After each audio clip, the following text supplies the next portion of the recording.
at x equals what? -1, because there was a change in concavity. Where else? 1, right? Another change in concavity, and where else? 3. And 3, right? Because, what would be the justification? F double prime of x changes signs. Does it matter the order that the signs change? No? It's not like maxes and mins, right? As long as it changes signs, that means it's changing what? Concavity, and we're good. Okay, and they don't take off points for misspells on the AP test. You're okay if you write signs like this, okay? That way they know who your teacher was, and maybe you'll get extra points. I'm just kidding. Or maybe they'll hate me, right, and they'll take off points. Oh well, whatever. One day I'll be up there in North Carolina grading AP exams, and then they'll know who I am. I gotta wait 3 years, and then they'll let me go. Alright, so are we good? Imagine grading AP exams like for a whole week, that's all you do? You want to go? You grade like free response number 1 all day for a whole week. For like thousands of papers. You want to go? Don't you get paid? That would suck, right? But I think, you know, because you want like. Yeah, paid. Which is like. Already, you want to take Exams, you want to go grading? I would like to go grade so that way I can see how they grade, because then that also helps better teaching. Cool, are we good? Yeah. Yes? Alright, so I think we'll stop there, okay? So basically what I want you to get from there is that the first derivative tells us 2 things. Tells us increasing, decreasing, and critical values, which are possible maximums or minimums, right? Second derivative, what does it tell us?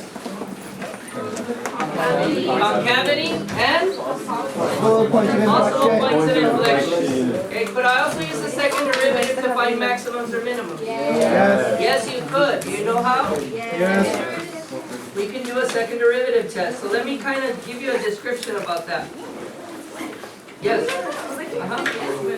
So, if we figure out where the first derivative is equal to 0 or undefined, right? We said that those are what? Critical number. Those are our critical numbers, right? Which are possible relative extrema, right? Relative extrema, maximums or minimums. So we know that if I find the first derivative and I find out where it's undefined or equal to 0, those are the places where I should have a maximum or a minimum, right? Yeah. So let's say I do that and I figure out that 3 is one of the critical numbers. And we have this point, right?